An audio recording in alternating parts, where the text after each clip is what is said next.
Yo, welcome to Golden Hour. I'm your boy Sir Karri, man. I'm here with Superior. How you doing, brother? How you doing, bro? What's good? Yeah, I'm so happy to have bro in here for these interviews, man. Like, thank you for allowing us to come through, set up in the spot and all that. Thank you for having me, bro. I really appreciate it. Most definitely, man. We in your studio, bro. Tell us about it, man. Hey, man, this is where I'm at. 20 hours on my day, pretty much.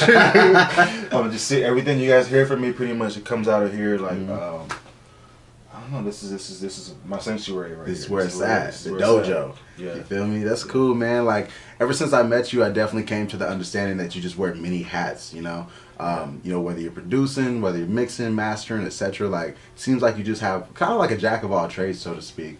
So I guess what I want to know too, and I'm sure a lot of other people as well, like what started this, so to speak, train of creativity? I started making beats when I was in high school, around 2005, 2006.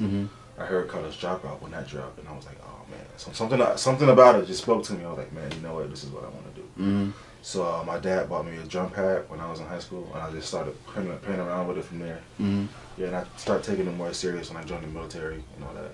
Yeah. Word. What branch of the military were you in? Navy. Okay. Yeah. So like producing definitely like probably motivated you. Like, I'm not signing the next guy. We just go rock out. Well, actually, it was a few guys on the ship that were actually thinking rapping. They were pretty dope. So I was like, and I told them I was kind of dabbling in and out of making beats. So they were like, you know what, man, just take it more serious. But all right, so we all kind of got into it together. That's dope, especially when it comes from like an outside source, like one of your homies, and it's a genuine connection. You know what I mean? So it's really cool that you got that in. So once you got the drum machine, right, understandably so, influenced by Kanye at that time, was that somewhat kind of like what you were sounding like when you first got up on the drum pad? Yeah, I was trying to copy Kanye. Yeah, a little bit of fun, and it's all good because Kanye is a great producer. You know what I'm saying? So I'm assuming that samples was kind of like a big thing for you. Around that time, yeah. Okay. Yeah. That's cool. And you know what I also find interesting is your pool with artists. It seems like you have such a pool of artists with, like currently with your last project, you had, maybe 5, 6 different artists on there? Yeah, for sure. Where do you find these guys? You had Wristed, you got T-Cash, you got A to Z. Shout out A to Z, man. Right. Where do you find these guys and how you connect with them? Just going out different shows. Like I go out to shows sometimes. I kind of I try to scout sometimes. I don't do it as much as I used to. But I go out and I'll look for different artists and I'll see if you can rap, that's cool, all right, but your stage presence, like, are you clear on the mic? Do you know how to record in the studio? Like, when I find somebody like that, I pretty much try to stick with them. Cool. Yeah. So it's almost like A&R, so to speak. Would you go with that route, or would you call it that, or? You can call it whatever you want to. You can call it whatever you want to. You can call it whatever you want to. It's just yeah, I don't like labels. I have this thing to where I'm trying to like people. I don't want to be like, yeah, I make hip hop beats, hip hop sounding beats, but I don't want to be like, oh, he's just a hip hop producer. I feel like genres, genres just put stuff in the box. Like, you know what I'm saying? Like, we have this whole debate now, like, oh, this is not hip hop, this is not real hip hop, this is real hip hop. I'm like, but whatever, it sounds good. Let's just enjoy it for what it is. It's good music.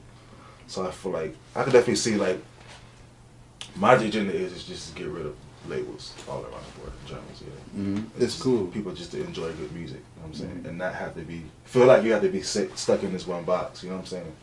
Whatever you feel, just put it out. Yeah. There's not too many people like doing that, I feel like. Everyone kind of just wants to be cut and dry one thing. They want to wear one hat. They're not trying to rap and produce or rap and mix or get behind a camera, things like that. So I find that really intriguing every time I come across another creative that does like to wear these different type of hats and does it well, might I add. So shout out to that. Appreciate it. Yeah, most definitely, bro. Yeah. And being so productive, like what are kind of like your main time frames like working? Are you like a nighttime type of dude, or you a morning person when it comes to like getting this done? I say I'm definitely a morning person. But I like to do most of my work when everybody's asleep.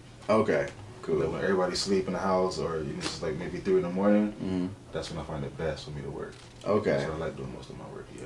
Kind of, it might be weird to some people, but yeah, I'm weird. Like, I'll fucking, like, from the military, I guess, I'll sleep in increments. Like, I'll sleep for like a couple hours and be up for 2 more hours, and I get some work in.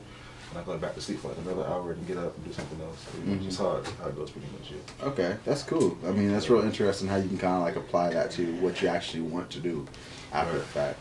So that's interesting. I see you have like some frequent collaborators, you know what I mean, like Joe Quinn, you know what I mean. I see Riston, like we spoke of like a couple times, like specifically those guys. Like, how did you get connected with them? Well, I met Joe Quinn through work. Okay. So he told me he rapped, you know. And the funny story is about that is when, you know, when I seen him, I was like, all right, where you rap, all right, whatever. You know, I hear that all the time, whatever. But he actually sent me some tracks and he was super dope. So I said, you know what, I'm gonna actually work with this guy, you know, see where this goes. And then we ended up being roommates. So like, you know, and we started putting out more music, and it was actually, like, this guy's actually pretty dope. He can rap, he knows how to record, and he's serious about it. So that's the one main thing, like, just be serious about it. And I seen Riston perform, and then the way the crowd reacted to Riston, I was like, damn, I gotta work with this dude. Yeah, he's a different beast when it comes to performing. It's crazy. Shout out Riston. Shout out Joe Quinn, man. For sure. Do you have like a favorite type of music you like to create? Because like, fun fact, Play to Win. Right, I got like a little workout playlist. You know, when I do be up in the gym, Play to Win is like one of my favorite songs in that playlist. So like, I appreciate it. Yeah, it's definitely one of the more turnt songs. I feel like something that gets the energy pumping like crazy. Yeah. Do you have a preference on energy levels when it comes to these songs? Do you like them more chill, or do you like it to be loud and turned? Like, what do you think? When I listen to music, I actually like a little more turned up music. Okay. As far as what I prefer. But I just feel like I usually, when I make music, I just go with what the artist, what their sound usually is. I don't know if you're familiar with those two guys on the track. It's Heartbreak Hitman and Flash Marino. They're actually two brothers from South Carolina. Really? Yeah, and they're pretty much, that's their style of music, like, you know, the South turn up music. So I say, you know what, you know, I'm gonna take these guys and I'm gonna use them for that. You know what I'm saying? It's pretty much how I pretty much do it. I keep everybody like in their zones, what they're good at, and I just bring the best out of them in that. You know, yeah, pretty much. That's cool, man. So like, I guess my next question would be, if you could be, especially being a producer, you play that role pretty well, and it's on top of, it's based off what I could see, seems like that's kind of like one of the main roles you play as well. Right. If you could be mentored by any three producers, what would it be? Whether it's Pharrell, whether, I know Kanye was a big influence for you. Yeah. Who you thinking? I would say Kanye for sure. Kanye. And Timberland, because I say Timberland because I grew up in Virginia. He's pretty much from around the same area. Okay. So I feel like I'll be able to talk to him and relate on a few things, and he can give me some advice on that. And then Kanye, Timberland, and I would say Dre. Dre, really? Yeah, because I feel like Dre's, as far as engineering goes and mixing, I feel like he's the top. So I kind of want to see what he has to say about that. Yeah. And it seems like you're really open with collaborations as well. So like a dream collaboration you have in mind, or whether it's local, whether it's big, someone that's already out, industry. You could even name more than one, man. A dream collab? A dream collab. Like if you could, like, if someone walked in your front door, hopefully announced, you know what I'm saying? And I would say Snoop. Snoop? Okay. Yeah, I would say Snoop, because Snoop's my favorite rapper, so. Oh, nice. Okay. Yeah. That'd be an interesting collab. Yeah, it would be. And then also, I didn't mention Battle Cat. Really? Yeah, Snoop and Battle Cat. Okay. If you're familiar with Battle Cat's work. Yeah, but he's like one of the West Coast legends as far as producing. Sounds pretty dope. Yeah. Okay. And I guess my final question would be, because you have such a great way of handling artists, and not necessarily handling, that's not the best word, but you know, knowing what they want, I guess. You know what I'm saying? Is would you be more open to maybe, you know, orchestrating like a label, so to speak? Is that maybe a position you might want to take? I thought about it. I thought about it.